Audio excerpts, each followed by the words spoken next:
Pelaksanaan orientasi DPRD Lampung Tengah periode 2024-2029 pada hari ketiga 11 September 2024 di Hotel Emersia, Kota Bandar Lampung.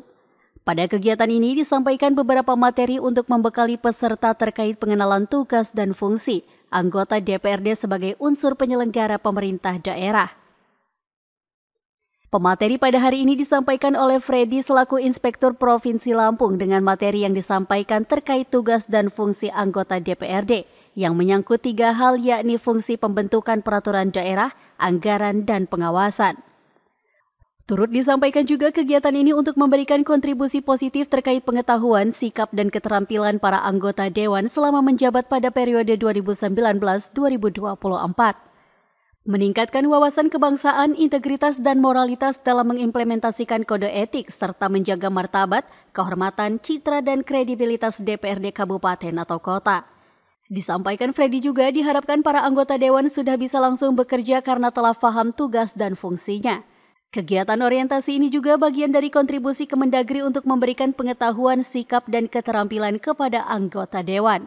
Dari Bandar Lampung, Redaksi Saburai TV melaporkan.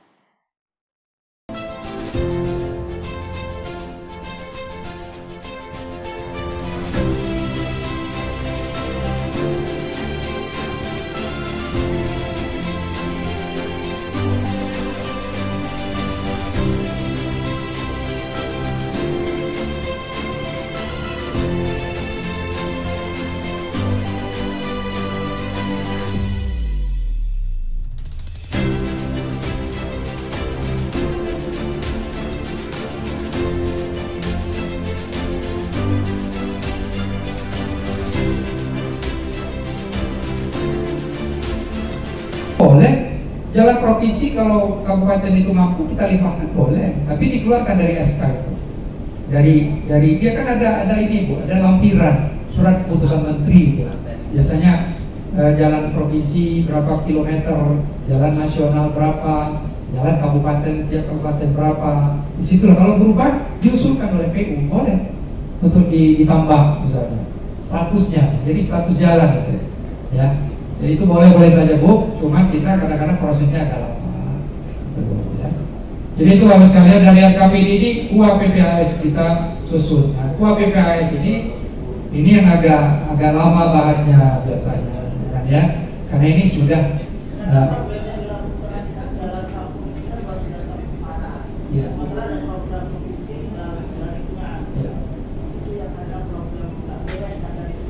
Boleh diusulkan ke provinsi lewat anggota Dewan Provinsi, boleh lewat anggota Dewan Provinsi saja. Kalau misalnya ada jalan lingkungan, tolong dimasuk boleh. Kemarin cukup banyak, tahun kemarin saya ingat itu cukup banyak itu teman-teman DPRD memperjuangkan jalan lingkungan. Banyak ya, iya. Banyak itu tadi saya nggak bohong, banyak itu jalan lingkungan. Cukup banyak gitu dibandingkan tahun-tahun sebelumnya, ya kan? Tapi itu tadi statusnya tetap jalan lingkungan. Ya, kalau mau kalau dia sudah bagus, bisa diusulkan menjadi jalan kabupaten sehingga bisa didanai dari kabupaten. Ya, jadi itu Bapak sekalian setelah KUA PPAS cukup dibahas. Saya mau tanya saja, kira-kira pokir Bapak Ibu sekalian berapa persen bisa tertampung di KUA PPAS? Beda-beda ya.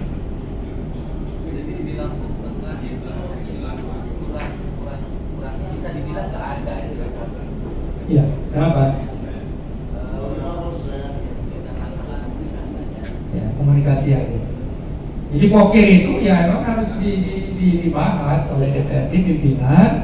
Itulah yang disampaikan kepada eksekutif. Dari situ dilihat prioritasnya. Idealnya setiap pokir itu sudah ada prioritasnya. Ya kan ya? Misalnya pokir usulan dari Bapak, ya kan? Harus jelas. Tapi kita juga jangan menuntut harus masuk semua, karena kan nggak mungkin. Nah, kemudian dari pokir itu baru nanti diramu oleh Bapeda, masuklah di RKPD ini. Nah, pada saat KUA PPAS boleh nggak pokir itu muncul lagi? Boleh-boleh saja, namanya juga mekanisme ya. Tapi tentunya harus disesuaikan dengan RKPD nantinya. Boleh, ya kan? Kadang-kadang, tapi harus ada cantolannya. Yang jadi masalahnya ini kan SIPD sekarang. Sistem Informasi Pemerintah Daerah ini agak rumit, ya kan? Dia harus kalau nggak masuk di RKPD itu udah nggak boleh di copy PHSB nyantol. Nah itu yang penting harus ada cantolannya. Minimal dicarilah kamarnya di mana. Kalau jalan kan gampang nyarinya. Yang kadang-kadang ada kegiatan yang cari cantolannya agak susah kalau ada tambahan dalam arti aspirasi dari teman-teman DPRD pada saat pembahasan KUHP PPAS. Nah KUHP PPAS ini apa peran komisi? Pertanyaan saya. Karena di sini kan sebenarnya peran ini Banggar dan DAPD.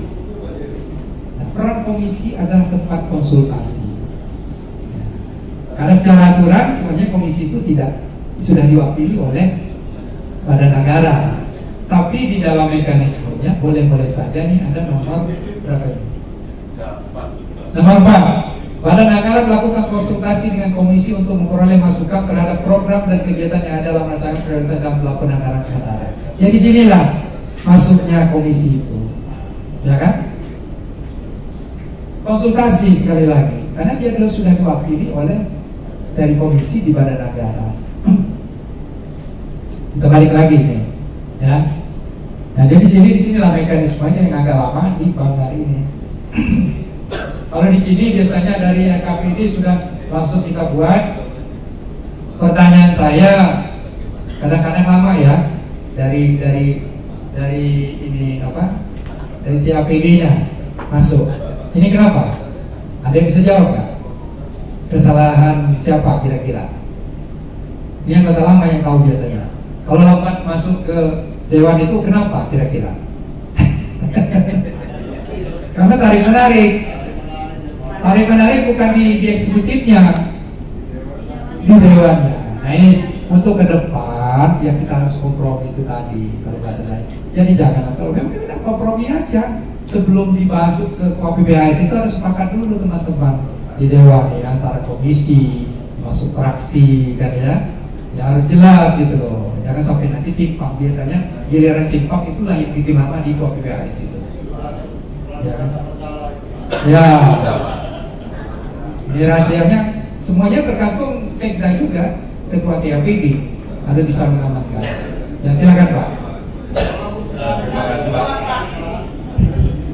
Terima kasih. Jadi langsung saya sambut aja Pak, ini tadi yang Bapak mengatakan sepakat aja, sepakat saja ya sebelum pembahasan. Ini nggak bisa Pak. Bisa ya. Kenapa saya katakan nggak bisa? Kenapa saya katakan nggak bisa Pak?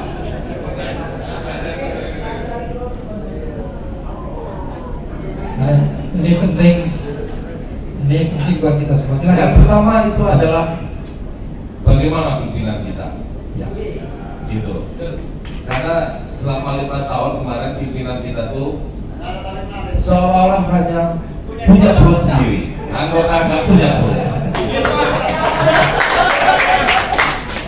Lalu yang selanjutnya Pak, Iya. Nanti saya klarifikasi nanti. Ya, nanti saya dijawab Pak. Gak perlu Bapak itu saya dijawab. jadi yang selanjutnya begini Pak, hal yang harus saya katakan, kita ini kan dirugikan oleh peraturan perundang-undangan. Semua pembahasan APBD itu ada tahapannya. Dan intinya dari semua tahapan tersebut,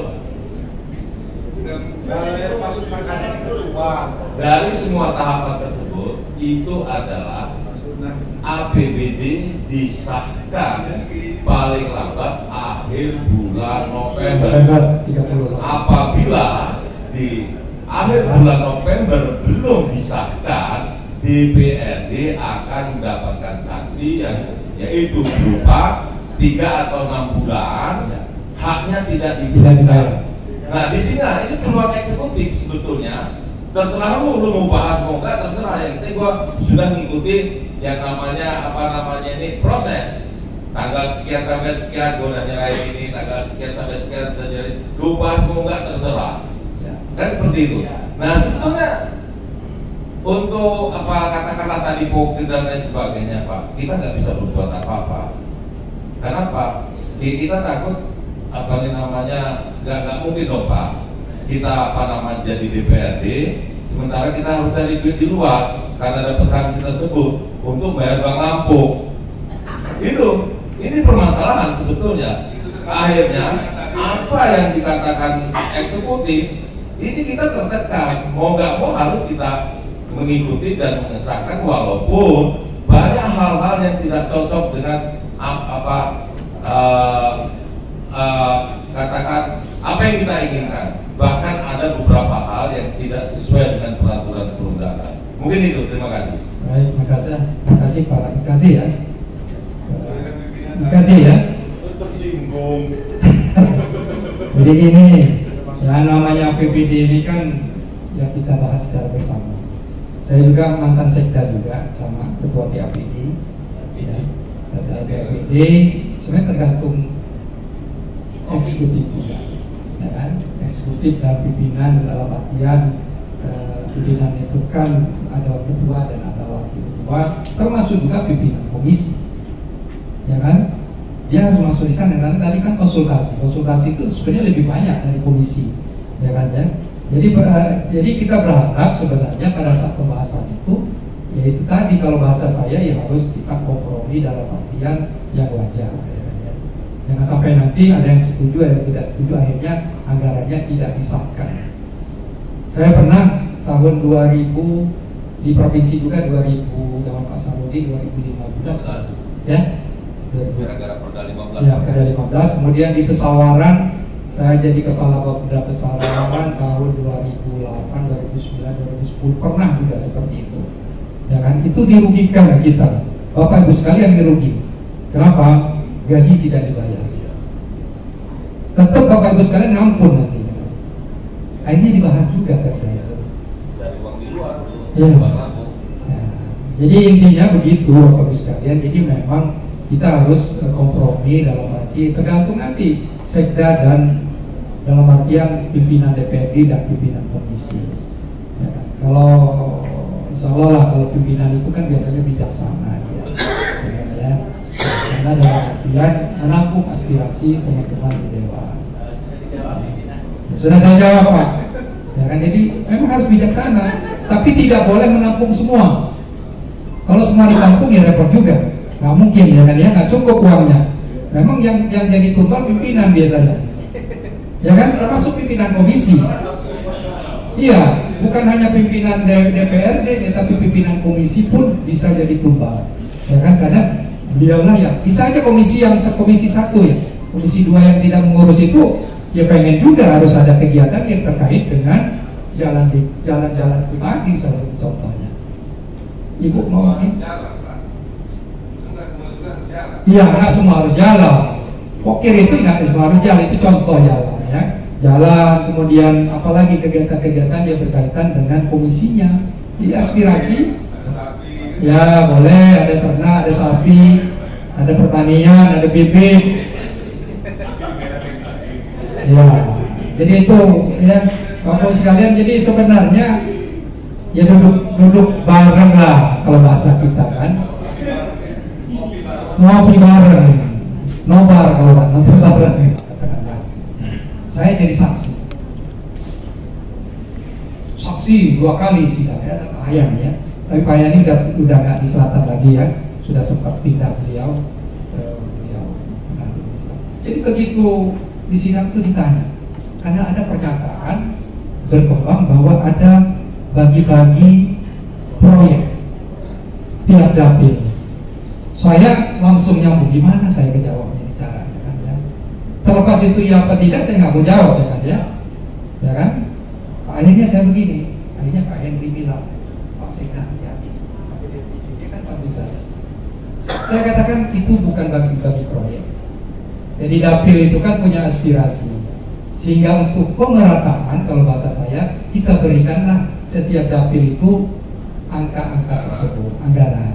Dari situ, nah pertanyaan dikejar lagi Pak sama saya, itu yang melaksanakan orang-orang yang mengusulkan? Saya jawab tidak, ada mekanismenya di PU. Ya itu Pak, jadi memang benar-benar itu saya jawab apa adanya. Nanti memang itulah pengetahuan saya. Terlepas ada katakanlah bahasa Pak IKD tadi yang mengusulkan itu yang mengerjakan itu kan tergantung kemampuan untuk mengerjakannya. Kalau dia nggak ahlinya ya rusak lah itu.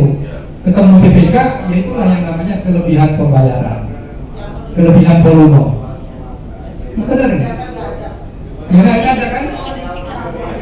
Ya. Ya namanya itu kan ya hotel kan nggak mungkin mengerjakan ya kan ya. Tapi kalau yang profesional yang mengerjakan, siapa yang mau protes? Iya. Ya itu kan yang tahu. Kalau yang nggak tahu kan nggak tahu. Jadi itu sekedar cerita, maksudnya hati-hati kalau kita ada di berkembang di Banggar itu bagi-bagi, hati-hati. Nah benar itu saya nggak jawabnya hati-hati benar, gitu loh. Sampai nama-nama dewan, nama-nama itu ada ditayangkan. Oh ini yang dapat proyek-proyek. Tapi yang sekda nggak ada. 2018 Lampung Tengah itu Pak.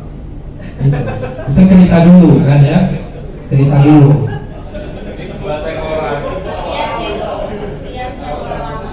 Ya enggak, kalau saya itu kita jangan sampai keluar bahasa itu ya. Ini tolong sekali lagi, itu akan direkam. Kalau bahasa bagi-bagi, tapi kalau bahasa dapil itu porsinya misalnya dapil 1, 2, kemudian bagi-baginya 5 miliar, 10, 5 miliar gantiran itu aja. Tapi kegiatan tergantung, bisa PU, bisa pasar, bisa ini boleh-boleh saja. Tapi jangan sampai ada kesan bagi-bagi proyek. Nah, itu akan ditanya kalau terjadi sesuatu, yang ditanya adalah ketua nanti. Yang bakal jadi ketua ya harus benar-benar ini, jangan sampai nanti giliran itu ketua yang ditanya. Kalau anggota itu nggak ditanya, nggak dipanggil walaupun nggak ada catatannya, misalnya si B, si A itu jadi saksi, yang ditanya ketua, karena ketua ada KAPB, ketua Banggar, ya kan? Sama apa kan? Ya jadi itu Bapak sekalian, ini pengalaman saya cerita ini jangan sampai terulang kembali. Kalau misalnya Lampung Tengah terjadi sesuatu ya kan ya, itu dulu lah ya. Tempat lain juga gitu, Lampung Selatan, kemudian Lampung Utara itu dulu. Sekarang harus kita jaga bersama.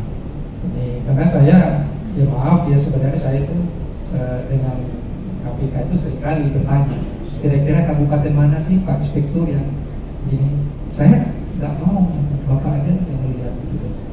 Termasuk jual beli jabatan. Dan saya tahu kabupaten A, B, C itu tahu karena ada infonya, pasti ngadu ke inspektorat ya. Staf yang ngadu ya, staf yang ada. Hah? Ya, ya hati-hati itu yang saya maksud, nanti ke depan kita lebih hati-hati lagi. Tidak menutup kemungkinan ya, namanya OTT itu kan ya bukan dilihat kabupatennya. Kalau berulang kembali disikat lagi ya. Jadi sekali lagi saya mohon maaf, ketua dan para pimpinan nanti yang bisa mengangkat teman-teman termasuk juga komisi kan ya. Kita kompromi dalam arti sama-sama lah ya, dan dalam artian harus kita lakukan secara proporsional, kalau bahasa saya kan proporsional dan profesional ya. Yang mengerjakan harus profesional, kalau nggak profesional nggak jadi tuh kegiatan ya. Insyaallah ya. Baik mas sekalian, inilah fungsi-fungsi ya Ketua PBHS. Kemudian kalau di sini sudah gampang ini, sudah lanjut saja dia di surat edaran dibuat, kemudian dibuat RKA oleh RPD. Nah tentunya RKA ini Bapak Ibu sekalian bisa dilihat pada saat hearing. Saya katakan pada saat hearing itulah kita bisa melihat sebelum Ketua PBHS disetujui bersama, kan ada hearing ya, biasanya komisi ya kan ya. Disitulah diminta aja RKA rencana kerja anggarannya sebelum katakan surat edaran ini memang mereka sudah buat biasanya. Yang namanya kegiatan harus sudah ada. Tinggal saja nanti dilihat misalnya yang bahasa kita misalnya pengentasan kemiskinan misalnya. Dilihat berapa sih yang untuk masyarakat. Kadang-kadang pengentasan kemiskinan banyak perjalanannya daripada untuk masyarakat. Begitu juga stunting misalnya kan. Berapa banyak yang untuk bantuan kepada masyarakat dikeluarkan untuk masyarakat, untuk makan minum, untuk ibu hamil dan segala macamnya. Bisa-bisa banyak perjalanan dinasnya daripada kegiatan pokoknya. Jadi itu yang Pak Presiden pun mendeteksi seperti itu. Sehingga keluarlah pertanyaan Pak Jokowi pada saat itu, stunting 1 miliar, kegiatan yang menunjang yang benar-benar menunjang stunting itu cuma 200 juta. 800 juta itu hilang di tengah jalan. Ada yang SPPD, ada yang rakor, ada yang macam-macam. Nah ini yang perlu kita lihat. Ya, mohon maaf, saya juga mantan kepala Bapeda, memang kuncinya di Bapeda itu sebenarnya.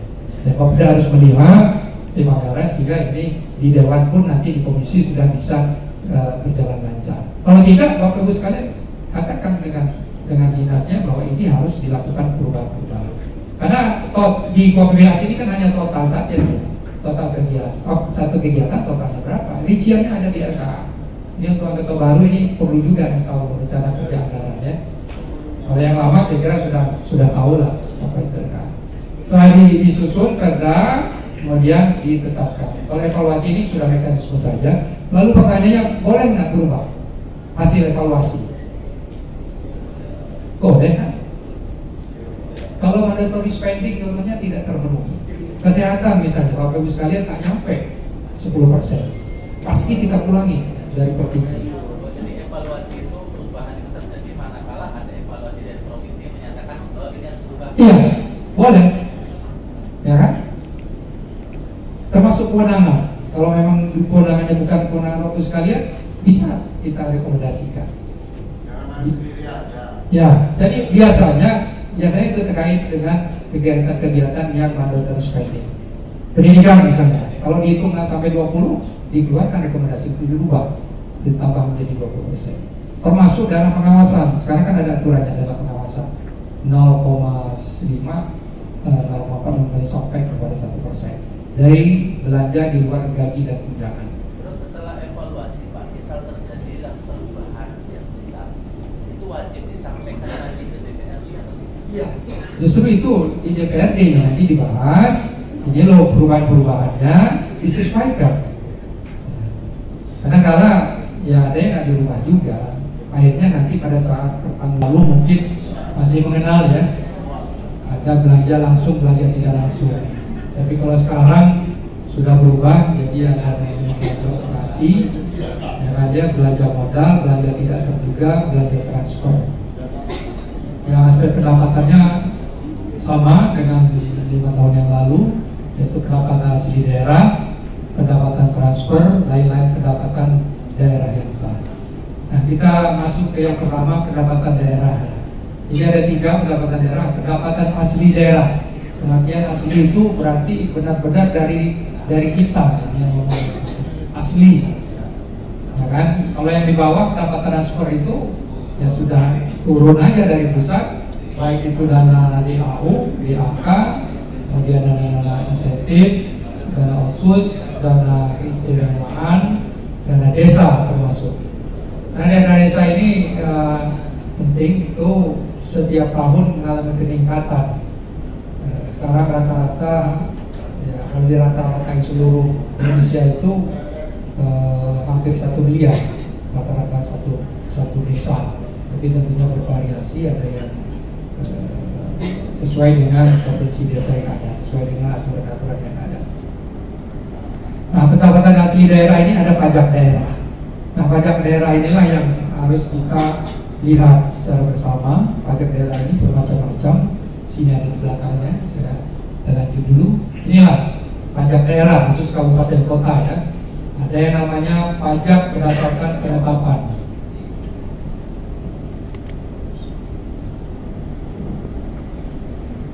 Nah, ini dia, baru dia keluar ya.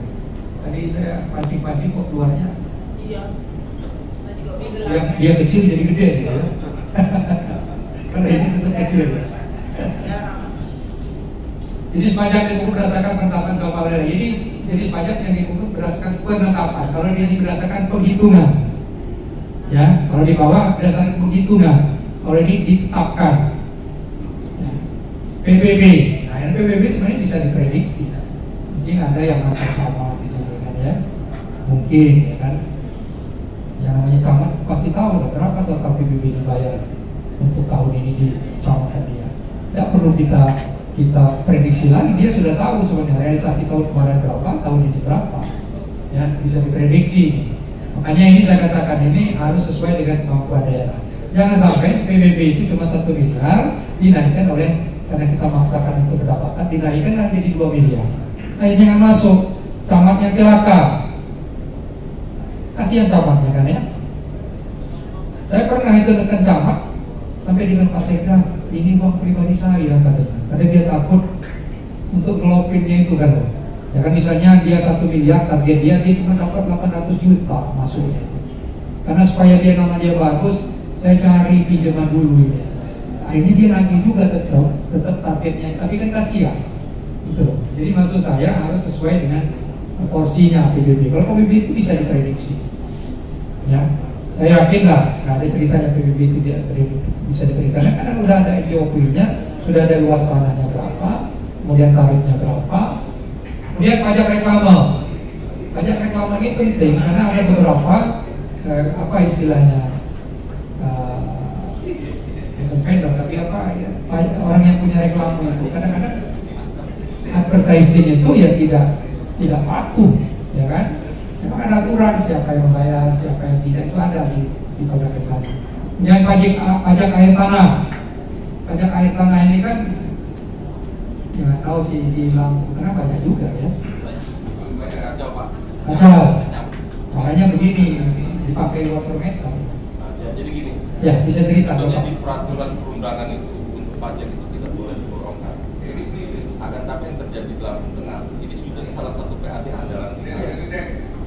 Nah di sini ini sering diborongkan, gitu diborongkan.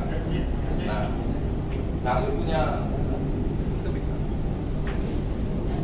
punya pemasukan pajak air bawah tanah terbesar ini dari sebuah perusahaan yaitu GGPC. Ya. Nah di situ sudah kita apa?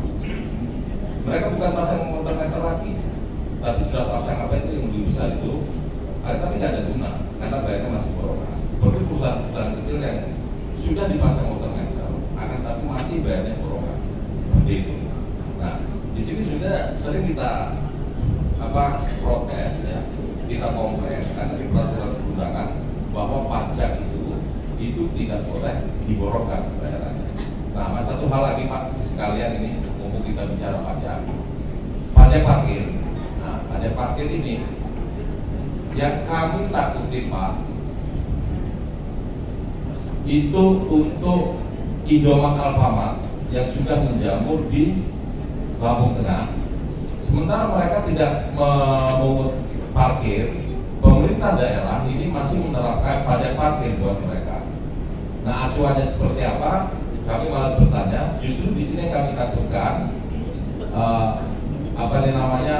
bisa nggak di kemudian hari kami ini akan mengembalikan kelebihan bayar pajak katakan, karena pihak Indomaret Alfamart itu tidak menarik biaya parkir. Gratis ya? Gratis. Terima kasih. Ini ada nanti di bawahnya kan ada nanti pajak parkir ya, jasa parkir di bawahnya Pak. Jadi yang pertama tadi pajak air tanah. Ya dianya memang ya harus pakai water meter. Itulah tugas kita. Tugas Dewan boleh melakukan pengawasan kebijakannya pemakai water meter misalnya. Tapi kita tidak perlu lagi seperti petugasnya melihat ya laju menyidak gitu. Tapi kita panggil aja opininya. Kenapa ini diborongkan?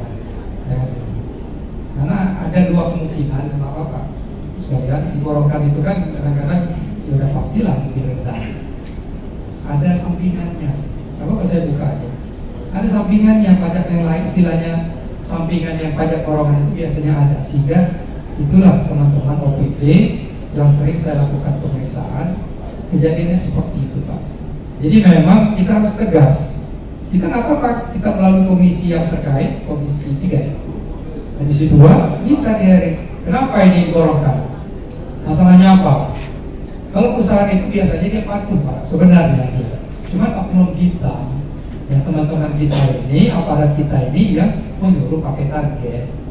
Karena targetnya tidak sesuai, harusnya 1 miliar, dia cuma bayar 500 juta. Dia perusahaan masih mau bayar 500 juta, kemudian ya udah kalau ongkos-ongkosnya 100 juta. Selesai lah itu 600, padahal harusnya masuk 1 miliar. Nah, itu salah satu contoh, ini kewajiban kita kita awasi saja Pak. Jadi memang di sini pajak air tanah ini banyak terjadi permasalahan. Jadi bukan. Sama satu lagi Pak, yang kami tidak bisa pernah tembus Pak, yaitu pajak penerangan jalan. Nah, ini asal PLN kita panggil, alasan dia nggak mau kasih Pak, nggak mau kasih alasan, dia hanya kasih di saat kebutuhan penyidikan. Nah, sementara saat kita mau cari tahu ada berapa konsumen di Lampung Tengah, itu kan nanti akan kelihatan sebetulnya, bisa untuk acuan atau patokan kita, standar kita. Akan tapi kita nggak pernah mendapatkan data berapa konsumen PLN yang ada di Lampung Tengah. Nah, sementara pajak itu kita hanya terima gelondongan sekian dari PLN, sekian dari PLN. Real aslinya kita nggak pernah tahu. Jadi gini, saya kira Dewan cukup panggil aja dinas SDM. Biasanya di SDM itu dia bisa masuk ke sana, dia tahu. Saya pernah lakukan di Lampung Selatan. Sudah Pak, alasan dia emang nggak dikasih juga sama PLN. Mau PLN. Jadi dia hanya gelondongan sekian, tapi biasanya itu lebih di sini kita. Biasanya yang masuk itu dengan yang keluar biasanya lebih. Biasanya sih targetnya. Jadi memang PLN ini agak sulit sih dia BUMN yang kira-kira itu adalah iya. juga itu. Ya. Pernah laporin juga teman-teman daerah minta bantuan dengan KPK untuk apa namanya minta data itu. Tidak juga ya. Sudah jangan ngomong KPK.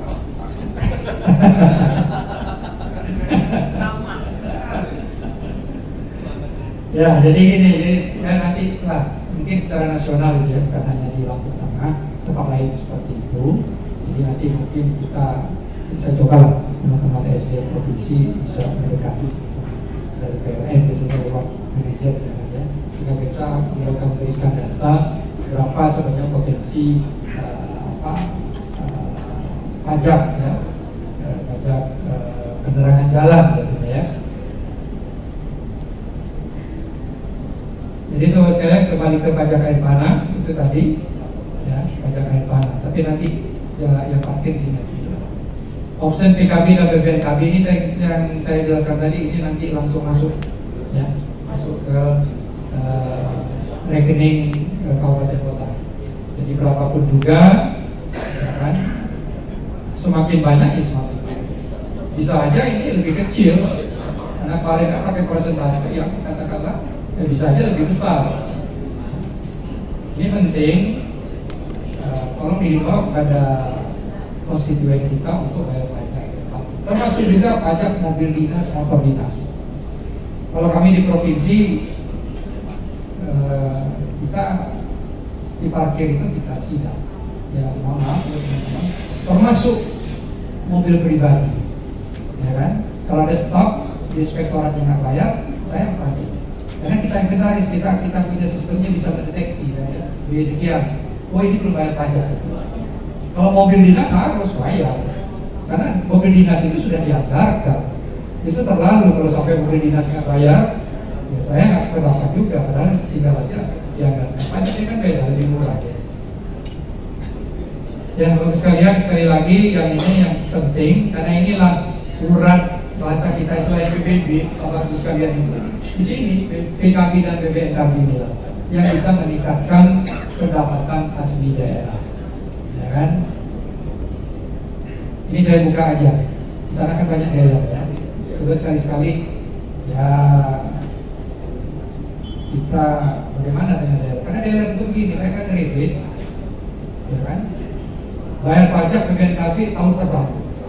Giliran tahun kedua nggak bayar itu orang yang ngerebet itu biasanya. Itu yang terjadi, banyak betul mobil baru, motor baru, giliran bayar pajak tahun berikutnya tidak bayar, ya kan? Itu yang perlu pendekatan kita ke katakanlah kalau dia lewat leasing, kalau dia lewat dealer yang melaksanakan kredit. Baik, yang kedua adalah pajak yang berdasarkan penghitungan sendiri, BPHTB. Ini kan tahu Lampung Tengah banyak nggak jual beli tanah dan sudah ada tarifnya. Ya kan, sudah jelas sekian persen, sudah ada, saya kira ini tidak perlu kita bahas, sudah sesuai dengan aturan. Pajak tertentu ini ya, jenis tertentu, makan minum, ini yang restoran tadi itu masuk.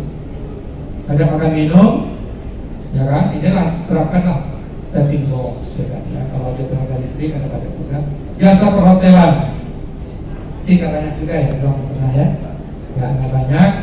Jasa parkir Pak, ini jasa parkir ini memang agak runyam, di pinggir jalan pun kita harus bayar parkir, ada ya. Nah, jasa pelayanan umum parkir, pelayanan parkir di titik jalan umum, ini kena juga ini, ada di jalan umum. Di bawahnya ada lagi pajak parkir juga yang di dalam pajak penyediaan tempat khusus parkir di luar badan jalan. Itu harus bayar Pak sebenarnya. Walaupun dia bilang gratis, harusnya Indomaret itu yang bayar. Ada aturan yang bahwa dia kita membebaskan dia? Nggak ada. Karena memang itu tadi ya, jadi pertanyaan Pak Aliasian, kita menarik terhadap objek yang tidak ditarik. Iya.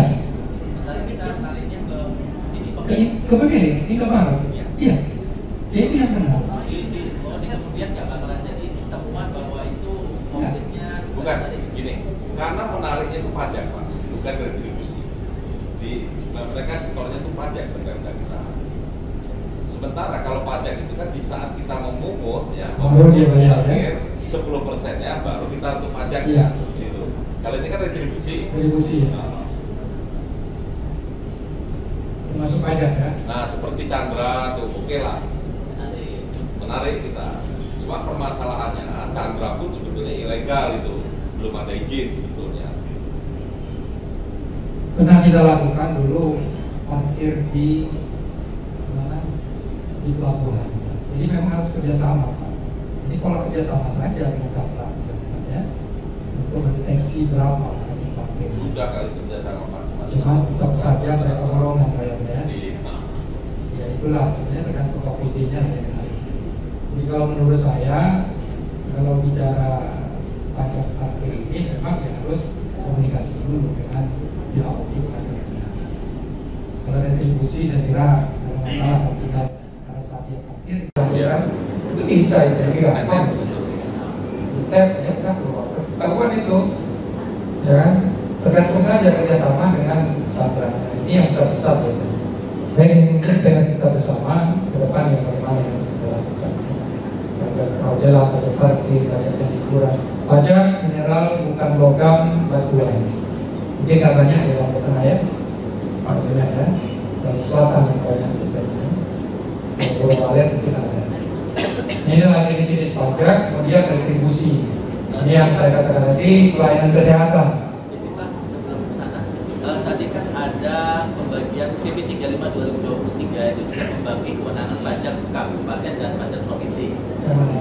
Di PP 35 2023. Nah di situ ada pajak provinsi, PKB, BPNKB. Iya. Nah di Lampung Tengah itu ada tambahan option PKB, option BPNKB. Bedanya di mana? Sama sebenarnya opsi itu kan dipilah aja, ya langsung Iya. opsi. Jadi dalam pengertian kalau tadinya masuk dulu ke provinsi uangnya, baru dibagi. Kalau ini langsung prosentasenya langsung masuk.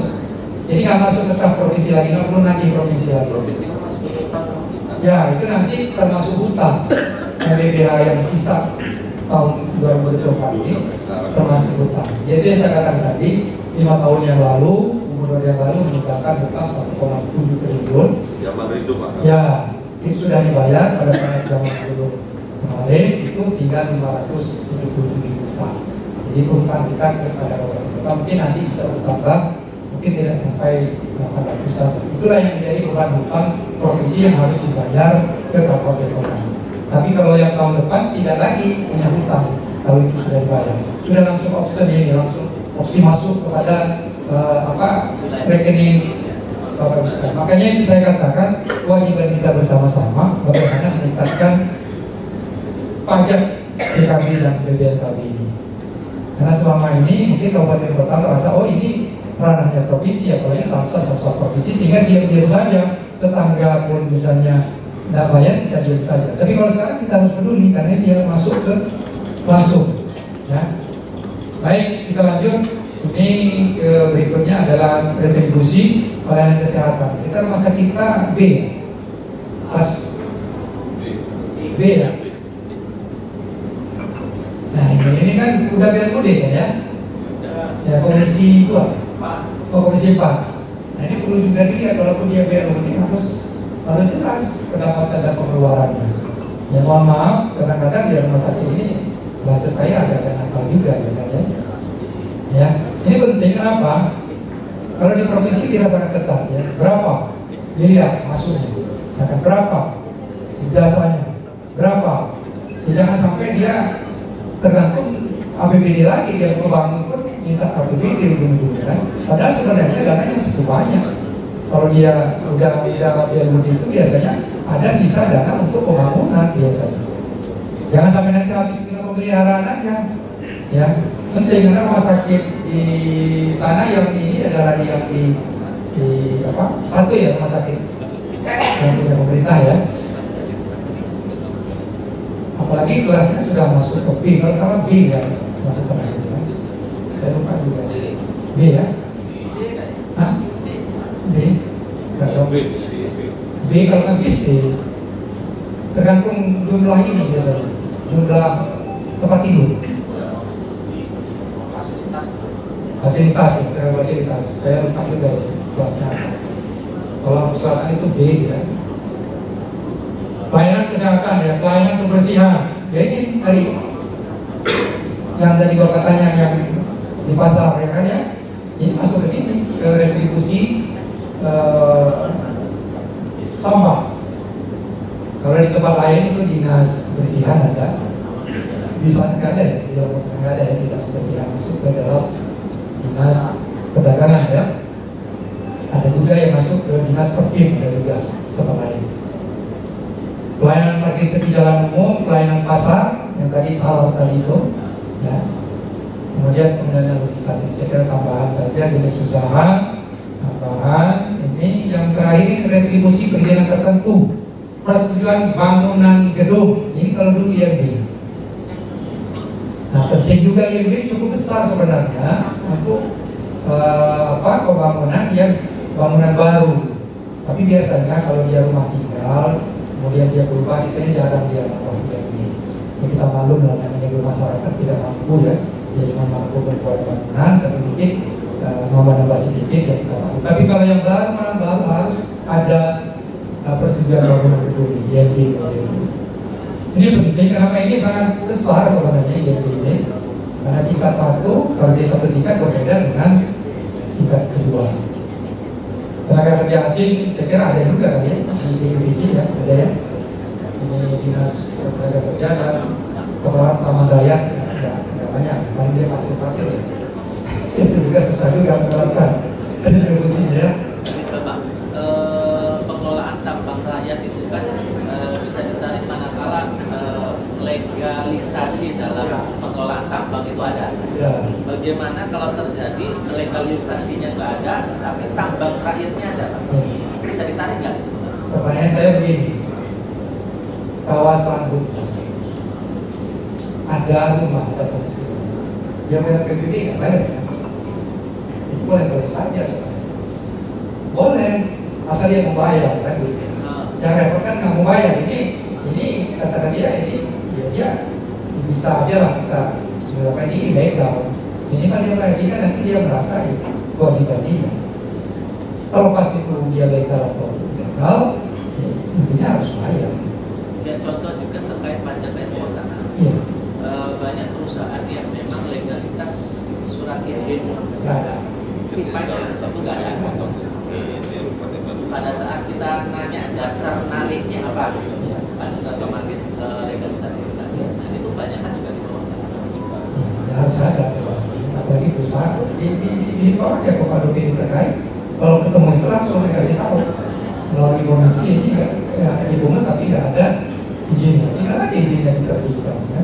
Misal kita ngambil kebijakan Pak, karena di situ ada potensi DAD. Ya bisa. Ada sanksi nggak ke depannya nanti Pak, tanpa legalitas kita narik pajak? Ya biasanya sanksinya sih nggak ada, cuma kan dalam artian mulai saat dia dibuat, ya itulah legal. Dan saat dimanfaatkan. Ya, karena kita juga maklum, tapi kalau dia suruh bayar yang kemarin pasti dia lebih baik usah bayar, motor ya. Jadi semua namanya pajak ini adalah cara kita pendekatan sebetulnya. Jadi kita tidak bisa juga walaupun dia wajib kalau pajak itu, tapi kadang-kadang kalau tidak mampu bayar ya bisa juga. Maksudnya ada ketentuan pidana? Iya ada. Apapun juga ada pidananya, termasuk juga tata ruang melanggar juga ada pidana. Tapi begitu melanggar, kadang-kadang kita nggak meneruskan pidananya, ya kan? Ya inilah orang kita, ya. Tapi tentunya saya berpikir bahwa kalau dia walaupun ilegal, kita himbau untuk bayar pajak aja. Karena contoh tadi di rumah ada pemukiman di dalam kawasan hutan, kan tidak ada surat. Nggak usah banyak-banyak yang ada rumah di Waidadi misalnya, itu kan tidak ada surat. Tapi dia lihat PBB, ya maklum pemerintah pun memohonnya kewajiban dia walaupun ya dasarnya nggak ada, ya, idealnya sih harus ada, tapi sekarang kan memang itu bukan tanah mereka, tanah pemerintah. Tapi mereka merasa itu adalah kewajiban mereka membayar. Ya ini lain pendapatan yang sah, ini hasil penjualan barang milik daerah. Kemudian hasil mantan barang milik daerah, hasil kerjasama jasa giro, biasanya ini BPKAD, hasil pengelolaan dana bergulir. Nah ini yang kadang-kadang banyak di dinas itu ada dana bergulir. Nah ini harus kita tanyakan, tidak apa-apa kita tanyakan ya pada OPD. Misalnya ada pembelian traktor di dinas pertanian atau di mana disewakan, biasanya kan dia ada dana masuk, dana bergulir-gulir, begitu juga yang lain ya. Kegiatan-kegiatan yang terkait dengan produksi biasanya pendapatan bunga ini dari BPKAD. Kemudian yang penting nih pendapatan denda atas kelewatan pelaksanaan pekerjaan, ya kan? Ini masuk sini, pos sampah itu masuk sini, yang nggak ada Indonesia masuk sini. Denda pajak, pendapatan dari retribusi, kemudian hasil eksekusi dari jaminan, pendapatan dari pengembalian. Ya, termasuk juga pendapatan dari setoran kita kalau ada TBR masuk sini. Jadi posnya di sini bukan masuk ke PAD, dia masuknya lain-lain pendapatan yang sah karena dia adalah katakanlah itu bukan yang tidak bisa diprediksi sebenarnya. Lain pendapatan yang sah, makanya kadang-kadang kita berpikir oh sekian saja lain-lain pendapatan yang sah sesuai dengan potensi yang ada. Tapi pasti layanan pendapatan yang sah ini biasanya lebih ya. Realisasi biasanya lebih. Karena kita kan khawatir juga kalau terlalu tinggi ini akan berakibat kepada pengeluaran lagi. Ya Bapak sekalian, kita lanjut, masih ada waktu ya 1 jam lagi, masih ada lama. Nah yang kedua, fungsi kita membahas Perda Kabupaten Kota tentang perubahan APBD. Mekanismenya sama pembahasannya. Untuk yang anggota baru mungkin mengingatkan kembali kepada anggota lama, pengambilan keputusan bersama paling lambat 3 bulan sebelum tahun anggaran berakhir. Kenapa harus 3 bulan? Pertanyaannya. Kalau di akhir tahun ya nggak perlu, bukan nggak perlu, kecuali memang keadaan darurat ya kan? Karena ini terkait dengan kegiatan. Kalau bulan September misalnya Agustus ditetapkan ketok palu, September bisa tayang kalau dia fisik, Oktober selesai pertengahan, kerjanya cuma sebulan setengah.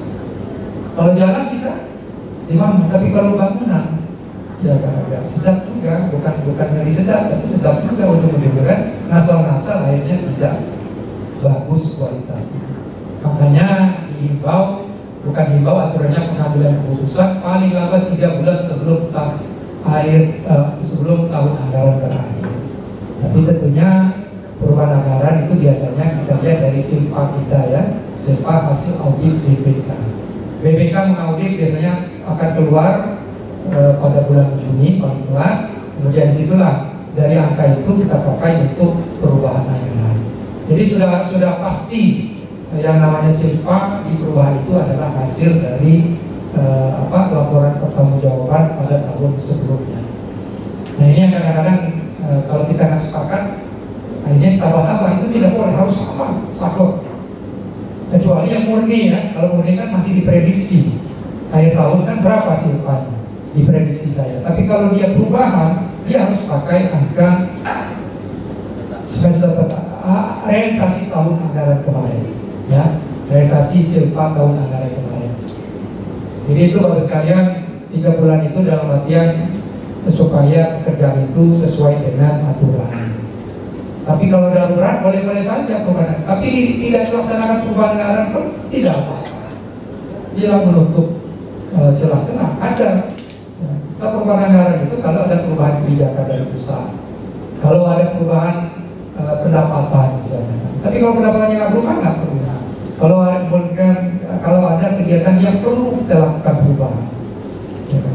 Kalau tidak, cukup dengan peraturan bupati disampaikan kepada DPRD dan nanti dipertanggungjawabkan di realisasi anggaran. Kalau tidak ada perubahan anggaran, banyak juga yang dilakukan di tempat-tempat tertentu. Tapi biasanya kita lakukan perubahan anggaran karena kita akan mendapat kegiatan biasanya. Ya, termasuk juga kegiatan yang untuk kita sendiri ataupun kegiatan yang berbentuk untuk pelayanan masyarakat. Ini adalah fungsi anggaran yang kedua, ya. Nah, sekarang fungsi anggaran yang ketiga membahas rancangan perda tentang pertanggungjawaban pelaksanaan APBD Kabupaten Kota. Ini yang saya katakan tadi adalah pertanggungjawaban APBD. Ya kan? Ada juga persetujuan paling lambat 7 bulan setelah akhir tahun berakhir. Nah, ini aturannya sama. Kalau tadi 3 bulan sebelum akhir tahun anggaran, kalau ini pembahasan pertanggungjawabannya 7 bulan setelah akhir tahun anggaran. Tapi idealnya itu tadi pertanggungjawaban APBD dulu, baru kita lakukan perubahan anggaran. Karena di pertanggungjawaban APBD itu berapa silpa yang bisa kita masukkan di dalam perubahan APBD ini. Mekanismenya sama, tapi intinya sudah diaudit BPK dulu. Ya kan?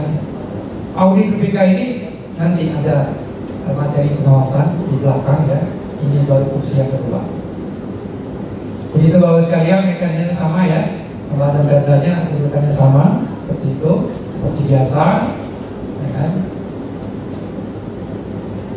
Ya, inilah kewenangan kita. Saya ingatkan kembali ada 3. Kalau yang DPRD, pembentukan perda, anggaran, dan pengawasannya. Pengawasan yang dulu nanti terakhir, ya. Kalau kepala daerah mulai dari perencanaan, ya kan, pelaksanaan, penatausahaan, baru pelaporan, ya. Ini dilakukan kalau di sini sekuan, ya. Sekuan yang SPJ itu di sini, ya. Pertanggungjawaban dan pengawasan. Ini adalah peran DPRD dan Pemda dalam pelaporan daerah. Sekarang masuk ke fungsi pengawasan. Ini fungsi yang terakhir. Cukuplah. Terakhir ini yang agak hati-hati karena fungsi pengawasan ini, ya kan, fungsi pengawasan perda. Sekali lagi fungsi pelaksanaan pengawasan perda. Jelas, fungsi DPRD diatur dalam pasal 100 sampai dengan 153 Undang-Undang tentang Pemerintah Daerah, kemudian pasal 21 Peraturan Pemerintah tentang Pedoman Legislatif, dan menyatakan fungsi pengawasan diberikan dalam bentuk pengawasan terhadap pelaksanaan perda dan peraturan kepala daerah. Itu tadi kalau ada pelaksanaan perda yang tidak jalan, contohnya tadi yang retribusi pasar, kemudian yang sampahnya tidak jalan, ini bisa kita awasi. Itu tugas kita, tugas DPRD, pelaksanaannya, ya kan? Kok tidak dilaksanakan? Boleh kita panggil dinasnya. Harusnya dilaksanakan karena sudah jadi perda, ya kan? Tinggal aja menegakkan perda impor PP. Harusnya OPD itu kerjasama dengan PPP, dia harus bayar. Tapi kalau OPD sendiri nggak mau muat, ya saya kira itu nggak pas loh. Namanya kepala dinas itu melaksanakan perda, ya kan? Penegakannya ada di OPD. Kita melakukan pengawasan terhadap perda itu oleh DPRD. Jangan sampai pula kita detail benar.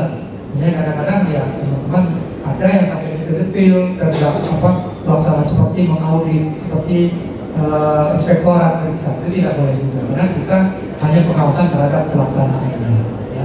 Ini sekali lagi Bapak sekalian ada batasannya kebijakannya. Kebijakan boleh kita lakukan pengawasan. Ini penting kenapa? Pertanyaannya kadang-kala bukan berlebihan ya. Kita kadang-kadang memanggil dinas itu sudah ke lapangan, boleh ngelihat jalan ini kurang bagus. Contoh tinggal foto, kita nggak ngerti kan, ya kan?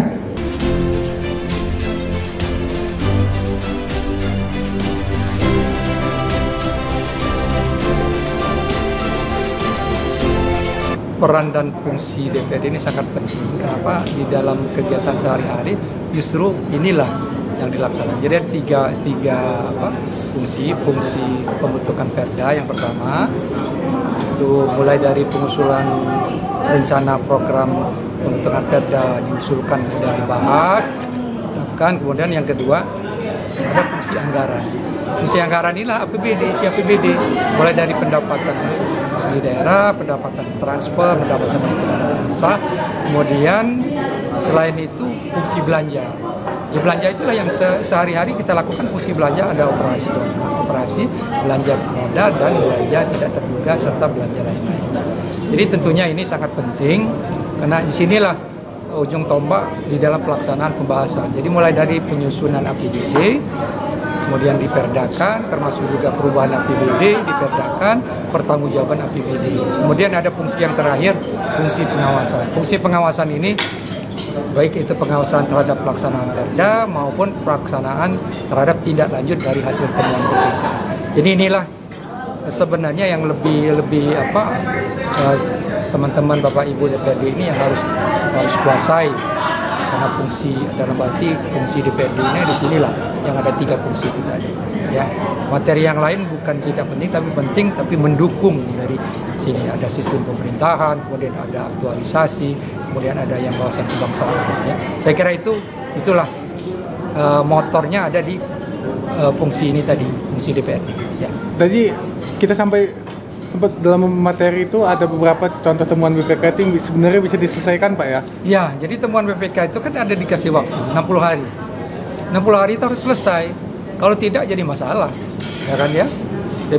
BPK juga menanyakan kita kenapa tidak dilakukan tidak lanjut. Padahal sebenarnya sudah dilakukan tidak lanjut, tinggal saja nanti tidak lanjut itu ada administrasi, ada pengembalian. Kalau pengembalian saklek, yang namanya BPK itu harus dikembalikan. Kalau tidak ya lama-lama bisa jadi pidana dia kalau tidak dikembalikan, ya kan? Ya, saya kira itu ya. Terakhir Pak, untuk harapannya Pak, untuk harapannya untuk para anggota. Harapan saya di sini kan banyak juga anggota lama ya, ada juga anggota baru. Harapan saya mereka bisa bekerja sama, kemudian melakukan aktivitas sesuai dengan aturan ya. Dalam arti kan sudah ada tatib di Dewan, sudah ada Perda kita melaksanakan tugas sesuai dengan fungsinya, dan mudah-mudahan kita ke depan lebih baik lagi ya di dalam pelaksanaan tugas fungsi dan Dewan ini tadi. Saya kira itu harapan saya. Terima kasih. Kan yang ikut orientasi ini adalah anggota Dewan Lampung Tengah yang dilantik tanggal 19 Agustus. Ada yang sudah lebih dari 1 periode, ada yang masih baru.